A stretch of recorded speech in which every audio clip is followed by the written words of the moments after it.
នឹងហើយបងប្អូនអរគ្នាបាទសូមស្វាគមន៍មកកាន់ Mr. Ni Music ដែរបងប្អូនបាទថ្ងៃនេះហើយយើងបានរំលឹកអនុស្សាវរីយ៍របស់យើងបាទគឺទៅកន្លែងចាស់បងប្អូនទៅកន្លែងចាស់ហើយកន្លែងនេះផងដែរគឺកន្លែងដែលយើងធ្លាប់ទៅលេងកាលពីយើងនៅរៀនអញ្ចឹងណាឥឡូវក៏រៀនដែរបងប្អូនតែយើងរៀននឹងខ្ពស់ជាងមុនអញ្ចឹងណាអូខេឥឡូវនេះយើងមានមិត្តភក្តិតែមកគ្រាប់គាត់ទូធ្វើឆ្នាំបាទហើយបួលគ្នាដើរលេងបាទមានតែមួយហ្នឹងឯងទូបួលគ្នាដើរលេងបាទហើយគាត់ក៏រវល់ធ្វើការដែរហើយយើងក៏រវល់រៀនដែរអញ្ចឹងណាបងប្អូនហើយមានពេលបានជួបគ្នាទេហើយយូរបានជួបគ្នាម្ដងក៏ដើរលេងឲ្យស្រឡះខួរ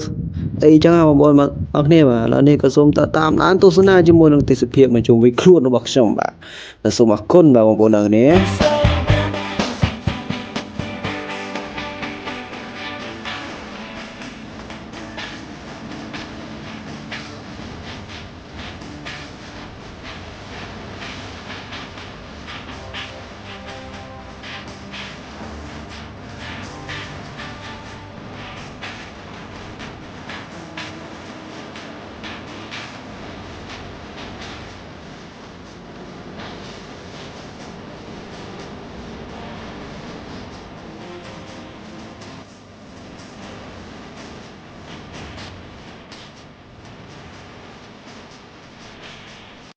បងប្អូនចង់មកលេងហើយមកលេងបានបងប្អូនអូយសារខុបស៊េរីប៉ុន្តែបងប្អូនមកលេងបងប្អូនអាចមុជទឹកក៏បានបងប្អូនប៉ុន្តែទឹកអត់សូវស្អាតទេបងប្អូនទឹកអើយទឹកអត់សូវស្អាតទេបាទដោយសារវាអត់មានសម្រាមទេបងប្អូនប៉ុន្តែវាដូចជាទឹកស្ទឹងអញ្ចឹងណាបងប្អូនចង់មុជក៏មុជបានបងប្អូនអត់ចង់មុជក៏អត់អីដែរបាទមុជបានទេបាទមើលខ្ញុំថតទេសភាពមួយបងប្អូនមើលអញ្ចឹងទៅបាទគឺថាស្រស់ស្អាតមែនទែនបាទទេសភាពគឺអូពពកមែនពពកខៀវបាទអូទឹកប្រឹមបាទទឹកនោះអត់ចេះស្រក់ទេបងប្អូនបាទអត់ចេះស្រក់តែមកទឹកហ្នឹងបាទអត់ចេះស្រក់ទេបាទនេះគឺ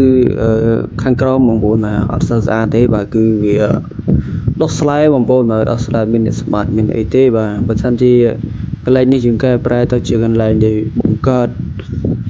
កន្លែងទេសចរមួយអញ្ចឹងបងប្អូនបែរជាល្អបងប្អូន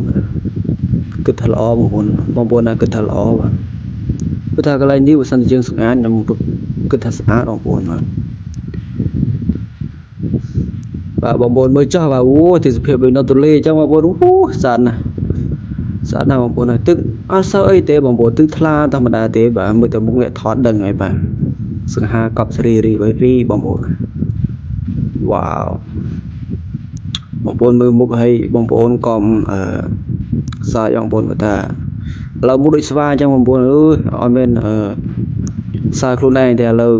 រិះគន់ខ្លួនឯងថែមបងប្អូនមុខដូចស្វាអញ្ចឹងបាទវាយើងកាលនៅរៀនដល់អីបងប្អូនណារៀនជាល័យបងប្អូនបាទដល់ពេលចូលរៀនសកលមុខដូចស្វាបដ ாய் បងប្អូនបាទមិនដឹងមិនទេបងប្អូនខ្ញុំសូវបានដេកពេកបងប្អូនអត់សូវបានដេក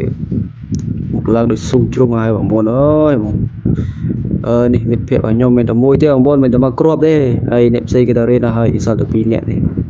ហើយខ្ញុំក៏រៀនដែរបងប្អូនបើគាត់ថាមួយអាទិត្យយើងទៅផ្ទះម្ដងអញ្ចឹងហើយឆ្លៀតពេលជាមួយគ្នាតិចតួចអញ្ចឹងបងប្អូនបាទយើងអត់មានពេលច្រើនសម្រាប់នៅជាមួយគ្នាលេងជាមួយគ្នាអញ្ចឹងហើយមួយអាទិត្យយើងជួបគ្នាម្ដងអញ្ចឹងយើងបួលគ្នាដល់លេងតែនេះតែនោះអញ្ចឹងអត់មានបួលគ្នាប្រើខ្លាញ់ទេបងប្អូនបាទអត់កើតទេអត់កើតទេបាទបងប្អូននេះទេសភាពគឺស្អាតមែនទេបាទមានអីបងប្អូនកន្លែងនេះគឺចិត្តផ្ទះអ្នកភូមិទេបងប្អូនបាទចិត្តផ្ទះអ្នកភូមិបាទឥឡូវនេះគឺគាត់កំពុងតែសែតបងប្អូនអូយថតបទសែតនេះអង្គុយសែតតែឯងមកហើយកាមេរ៉ាមែនខំប្រឹងចង់លេចអាចហើយកាមេរ៉ាមែនហ្នឹងបាទតើថ្ងៃនេះទៅធ្វើកាមេរ៉ាមែនទេបងប្អូនបាទឥឡូវនេះក៏អរគុណបងប្អូនសម្រាប់វីដេអូនេះសូមអរគុណសូមជម្រាបសួរ